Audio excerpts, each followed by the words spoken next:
MacDonald, our Elvis, who comes back alive here. But before I tell you, I just want to say one thing. Faith Farm Thrift Shop, Season of Savings sale, December 5th. That's today. No, let's see. That was yesterday. But today, 9 to 8, very merry deals. 50% off all new furniture and bric-a-brac, plus all outside sales, and up to 75% off all pre-owned furniture. Go on over there. You know that they have thrift shops. You can go to the one over at 441 in Barton Beach or in Fort Lauderdale over there. So make sure you go. Get Faith Farm. Great place. Okay, now I am so excited about having Chris MacDonald on the show. He's going to be here in Palm Beach County and in Broward performing. So welcome to our show, Chris. Good morning. How are you today? I'm great. I had to tell you, I was just on the Malt Shop Memories cruise, and they had 6 Elvises all performing together. Well, I was thinking about you. That's It's a lot. That's not the way we do it. I know. But you know, it's funny. I will tell you this, that you are so attractive, so gorgeous. You look just like Elvis. Only one kind of looked like Elvis. The others were, one was a big fat guy. He sounded just like Elvis, but I had to close my eyes. Well, that kind of thing that they do is a whole different thing. It's more of an overdone impersonation. Right. What we do with our show is quality. It's we have a full production band. I've got a horn section, rhythm section, backup singers. I have 2 girl dancers, and it's done with live music. And we also do it as a natural tribute. I don't go over the top with the appearance or over the top with the vocals. Sometimes impersonators, they go to the point where it's almost like making, well, they have to go so far over the top that it's kind of like a caricature, where it goes to the point where it's comical instead of positive, the way it should be. And we do a very positive tribute. We respect the memories of Elvis. That's why I call it Chris MacDonald's Memories of Elvis. It's my own way of doing the show. My mom got me into music as a little kid. We'd sit in front of the TV set Saturday and Sunday afternoons, and we'd watch all those old movies, the old movies that were out in the 50s and 60s. We'd watch the beach movies and some of the scary movies, and then the Elvis movies would come on, and he was cool. He'd beat up the bad guy. He'd win the race. He had beautiful women chasing in bikinis. And even as a little kid watching that, the old movies on TV, I thought to myself, that's a great gig. If you can have beautiful women in bikinis chasing you and get to sing rock and roll, and that's how I got into the music. And as a child, with my mom, and I think that way you learn with your heart when you're a kid. You learn things differently. It's like your hero, sports figures, baseball players, football players. You kind of remember the stats. You learn all about what they did for their sports. Same thing with basically what I did with Elvis. He was a hero, of rock and roll. He was the one and only, and there'll never be anybody else like Elvis. He's the American Idol they're trying to look for now, and I don't think they'll get it ever again. The way that he, triple threat with the music, the movies, television. Well, let me just, I agree with you. And he was humble. I really liked Elvis. He came from a different world than I did, but I think everyone, no matter where you came from, when he got on stage, and I remember that I actually watched the Ed Sullivan show and saw where they didn't want to show the whole body because it was like a no-no at that time. But no, he was really great. And the one question I have, I've been saving this for you. I love this. I love all the songs, but where'd this blue suede shoes come from? Blue, the actual physical blue suede shoes? Yeah, I mean, why did that, what kind of song was that? Well, there you go. That Carl Perkins wrote that song and also performed it. And basically it was blue suede shoes. They these fancy shoes that he was able to finally get with his hard-earned money. And somebody was some guy came around and basically kind of bumped over or stepped on him or whatever, and Carl said, that's a song. You can do anything you want to do, but don't step on my blue suede shoes. What's cool about that song too is that Elvis, they wanted him to record it, but at the time when it was first out, it was going up the charts for Carl Perkins, and Carl was a friend of his. They actually performed on Louisiana Hayride and went around doing shows together early on in Elvis's career. So he waited for that record to go number one for Carl before he recorded it, and of course, it went to the moon once he recorded that too. Yeah, right. Good story. And of course, I've talked to you before, which is so thrilling to have you on the show again. And I told you the story that that I saw Elvis at the Olympia Theater in downtown Miami in probably the 1950s, and great theater. Oh yes, but that was the first time I ever had to stand in line to go see somebody. I mean, the line went all around the street, and he was just kind of coming on at that time, it's really becoming famous. That was a great. That's a time that everything changed. Really, music, rock and roll music at the time, they really didn't even know what it was, and the fact that it came from the Mississippi Delta area, a lot of it with the black musicians. Elvis came along, and that's where he was from. He was from that area, so he grew up with gospel music, and he grew up with country, and he grew up with blues, and all that fusion together is what built rock and roll. And when he put a face on it, the way he looked, and his appearance and his raw energy, it actually crossed over to a huge market. And Elvis had a lot to do with that because he came at the right time. Television was just getting started, and you put him on the Ed Sullivan Show and you cut him off at the waist, and it's history. That just catapulted everything further.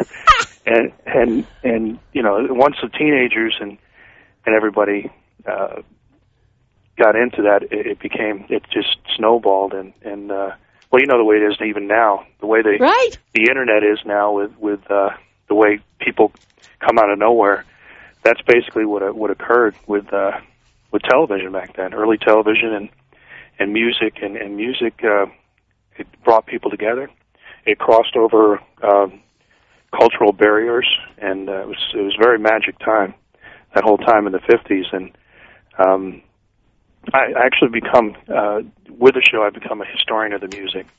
Yep. I actually had my own radio show, too, for a while, Elvis Radio Hour, where I talked about the music. I had interviews from DJ Fontana, Elvis's original drummer, who we do a lot of shows with, Ray Walker and Gordon Stoker from the Jordanaires that backed Elvis up. So besides performing the songs and the music, I talk about a little bit about the history during the show, too. We kind of incorporate it, and that's why it goes from the early 50s music and look to the movies, the Black Leather 1968 comeback, and then we did the 1970s White French and the Vegas concerts. So it's a historical perspective of the show, live music, perform the songs, interacting with the audience. I give out scarves, give out Hawaiian leis, during Cannot Falling in Love. So and then we show some clips in between. So it's a whole story. It's like basically it's a story from the shy, humble country boy who became the king of rock and roll.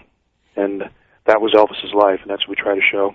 The best stuff, the good stuff, the stuff that everybody, including their great-grandparents, their grandparents, their mothers, fathers, grandkids, everybody has their own little memory of Elvis, whether it be from, as you indicated, in the 50s, where you saw all that magic happening, or if you're with watching all the movies on the big screen, or if you're like me, where he was gone, I wasn't able to see him live.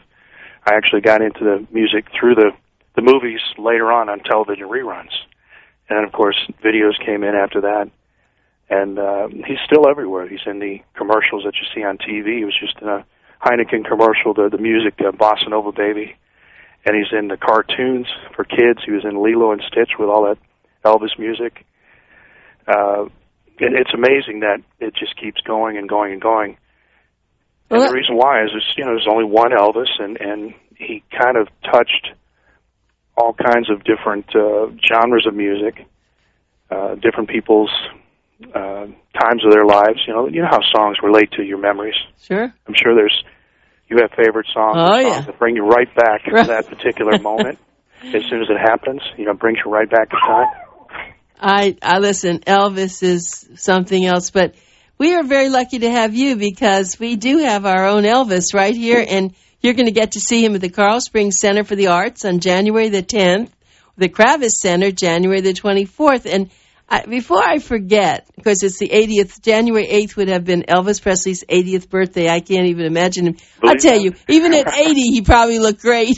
Yeah, it's so hard to believe, and he was only 42 years old when he passed away. Oh, I know. I mean, it was so tragic circumstances, and he, had things going on that today there would have been probably a little bit more assistance and help with. Sure. That would have been different, but back then they didn't even have that kind of a concept, and doctors prescribed certain medication, and you get, how it is. There wasn't a Betty Ford clinic back then, all that kind of stuff. So, of course, he had his own things that he dealt with. But what we try to focus on is the memories of his music and the images and the life and the energy, because his greatest love really was live performance. And that's where he felt most comfortable. He felt comfortable with that energy and that interchange with the audience. And I can relate to that. I enjoy it so much. I've never had a drop of alcohol in my life. I've never done any drugs, no smoking, nothing. I get a really strong, natural, I guess you say natural high performing. I really enjoy making people smile, having fun with the music, bringing back memories, and I have a ball. I mean, it's simple.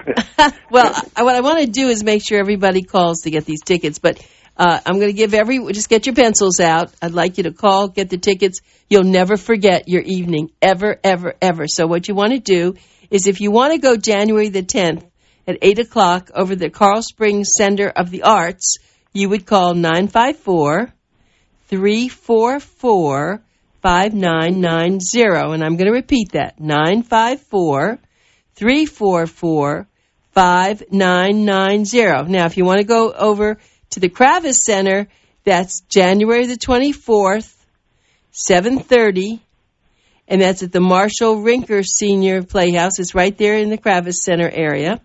And the tickets there, you can call 800-572-8471, 800-572-8471, or you can go to kravis.org, and it's a gorgeous location. But this is the thing. This would make great holiday gifts. So, I mean, you're walking around. Get out of the stores. You don't need to go there. Buy these tickets. They'll never forget what you bought them. And I have to just ask you, you loved what you saw on television, but how'd you get the voice? How'd you get the incredible voice? I mean, you didn't tell us about that. I'm grateful to be able to do what I do. And what's interesting is just done naturally, and I've been fortunate enough to be able to it's hard to explain. I just have such a good time doing it that and the natural tones in the voice. I'm fortunate to have that, and by doing it without forcing it, without going over the top, the music is strong. The presentation of the vocals and the presentation with a live band, it's done in such a way that it honors Elvis, and that's what we try to do. Well, I want you to go ahead and say, something, that's not exactly, I thought, if they're thinking it's basically just an impersonation, it's not. And once you see the show, you realize that it's just, I believe you'll feel that it's a classy tribute to a legendary performer. That's what we want. Well, you look so good. Can I ask you how old you are? Is that allowed? I always say this. I'm old enough to know better, but still too young to care. Well, you look good. Whatever it is, I'm really proud of you. And it's so what happens when you walk around? Don't people stop you? Because, I have to say this. There are crazy people who still think Elvis is alive. You know that. Oh, absolutely. So what happens to you? Do they attack you? Well, I do get recognized here and there, but right. A lot of the times, if I'm running around places, I'm a Dolphin fan. Got a baseball cap on sometimes, and it's nice though when they do recognize, because usually they have something really nice to say about the show. And if you can have people say good things about you, you're not doing wrong. You're doing something you should be doing. So I appreciate when they come up and say hello, and it's an honor that they take the time to do so. And is your mother, is she alive today? Yes, she is. And is she thrilled to death to see you perform? She enjoys the show, and she likes how people, if she's around where they know she's there, she likes how people come up to her and let her know that they appreciate the fact that she got me into the music. So, yeah, she enjoys it. She really does. And tell me about Heartbreak Hotel, because that's another song that was wonderful. Oh, that was actually taken from a newspaper article. They wrote a story about that,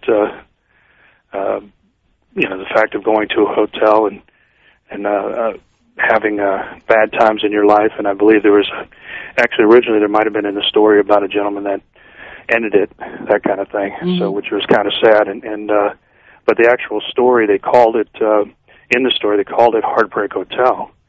And that particular, particular name or reference is what they wrote the song from. And they actually gave credit to Elvis on a particular song, too, with the writing and he really actually didn't really write a lot of songs. He had a lot of people writing for him, but some of the early material they did give him writing credit for. And that's a song that has such a haunting sound to it, and I know it. Very bluesy, and it definitely is something we do every show. It's a signature song. Yeah, I mean it's well. Let me just tell everybody a little bit about you again. Chris MacDonald does Memories of Elvis Rockin' Birthday Bash. It's a dynamic, full production. It's a tribute that shares the incredible story of this shy, humble country boy who became the king of rock and roll through highlights of several stages of his iconic career. The early years, the movies, the black leather, the 68 comeback, the white fringe, the 70 Vegas concerts. And I'm going to stop there because I have questions for you also. Sure. I was, I know it's too early in the morning to get you to sing even for 10 seconds. I wanted to do that, but it is early. I know. Actually, I'm in my boxers here. Well, now be careful. Don't tell us that. We'll get you on We'll get you on something. But that's funny. But I don't know you. I just wanted to ask you about how this all went with the 70 Vegas concerts. Weren't they sold out? It seemed like I heard that. Oh, the concerts were always sold out, always full, and he had so many concerts each year, and he was actually in between when he passed away. He was heading to a lot of places. Indianapolis was one of them he was supposed to be at, and then Lexington, Kentucky, and it was a constant tour in the 70s. That's where he kind of kept himself going, and towards the end, it was definitely a lot of rough places for him. It was physically challenging with things that were going on with his body and everything else, but his voice never failed. Incredible talent that we'll never see again. And what about the wife, Lisa? Wasn't that his wife's name? I forget now. Lisa was his daughter. His daughter. Priscilla. What was Priscilla? Was the wife, right? And he, of all the women he could have had, was that a real relationship? Oh yeah. She still loves him today. It's just that, and he would still be loving her too. It's just that things happen, and I think that was one of the things he probably regretted to the end. He had other loves and had other relationships, but I think that definitely was one of the special ones for him. And what is his daughter doing? Is she a singer also? She also has recorded her own music, and she does a lot of stuff with the Elvis Presley Enterprises, for the events with Graceland. And I had the honor of working 7 years for Elvis Presley Enterprises. I performed at Graceland at the Heartbreak Hotel every January for the birthday and every August for the Memorial Week. And I performed for people from all over the world that came in to Graceland and to visit. And it was an incredible experience. It's definitely a great reference for me to have worked for the estate. And, you know, it's something that's always going to be a great honor for me to have been able to do that. You know, one time would have been great. 7 years is incredible. Right. It says a lot about you, too, because you have you always have been humble. When I talked to you last time, you're just such a nice person. Sometime, you know, I know it's early, you should come to my show so I can really get a chance to, to see you in the flesh, as they say. But this is, if you want to go and have more information, you can actually go to chriselvis.com. That's right. That's a way you can see a lot of this. It's chriselvis.com. Remember, tickets will make great holiday gifts, even though it's get it now, and then it's not until January the 10th, and then the 24th, depending on when you want to go. I want to give those numbers again. In Coral Springs, you can actually go to the website, which is CoralSpringsCenterForTheArts.com, or you can call 954-344-5990. 954-344-5990 to buy the one if you want to send someone into Broward County. If you're up in Palm Beach County, you're going to call 800-572-8471. That's 800-572-8471, or just go to kravis.org. And I have to tell everybody something. This is an honor to have Chris MacDonald on our show this morning, and to be so enthusiastic, as he always is. And when you're in that auditorium and they close the doors and they turn the lights down and he comes out, you will be in another world. Was it go on for a couple of hours? Oh, definitely. Yeah, we try to give you your money's worth. You know, there's so many great songs that we do. The first part of the show is like the 50s through that 68 comeback. So we do that first part of the show. It's about, 45 minutes or so, 45 minutes to 55 minutes. We take a break, a little intermission, let you get a break for a second, and then we come back and do the 70s, which, 70s concert songs. His version of My Way, we cover that, which is such a great song. I love performing that. The Wonder of You, Suspicious Minds, Burning Love, C.C. Ryder, just a mix of songs. Some of the songs that he covered from other artists we throw in there too, which he did a lot during those concert years. We do songs like Sweet Caroline, the Neil Diamond song that Elvis covered too, and You Don't Have to Say You Love Me.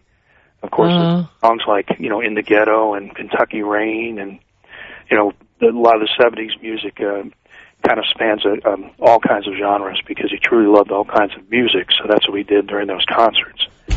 And, we give you a kind of a broad spectrum of just all the talent he had with the different types of music that he enjoyed. And like everybody else, if you're a music fan, you love all kinds of music. Right, but and are you sexy on the stage? Well, I do what I can. It's a rough job, but someone's got to do it. Well, you look sexy to me. Leather on. Right, black leather. When you put black leather on, there's something about it. It's true. And do you a little, right? And do you wiggle? Frisky, I guess. Do you shimmer? Do you shiver and shake and shimmy and shake and do all this stuff? You do it, huh? I do everything that I can do. And then do they scream at you? Well, we have people that really are enthusiastic. I'm sure they stand up. They're not throwing their bras at you like they did when Elvis. I've had all kinds of material. Bras and thongs. Panties and everything, right, thrown at you. Yeah, from thongs to panties, yes. Thongs to panties. Well, the memories of Elvis, well, you're great. I think I got to buy those tickets for some of my friends. But you are so wonderful, and it's so nice for you to call in. And so where are you calling in from? I'm actually down here now. You are? I'll be here doing some family stuff here for the holidays. Ah. And then we actually, before we do the Coral Springs Center and the Kravis Center, we go to Kentucky, and then from Kentucky we go to California. No kidding. And then we go to Tampa, at the Tampa Hard Rock, I think, and then we come back down here to Coral Springs for that Coral Springs Center concert on the 10th. Well, I'm going to be there. I don't know if I'm going the Coral Springs one or the Kravis one, but you're special. You are Elvis, my friend, and I'm just so happy that you're there with us. Memories of Elvis, Rockin' Birthday Bash. Thank you so much, Chris. It's just been wonderful having you on again, and we look forward to it. Anything else I can do to help you, you let me know, okay? You're very sweet, and I enjoy speaking with you. I enjoy speaking. You make it very easy. I always enjoy speaking with you, too. Okay, kiddo, so just keep rocking and rolling. Thank you very much. All right, bye. Bye.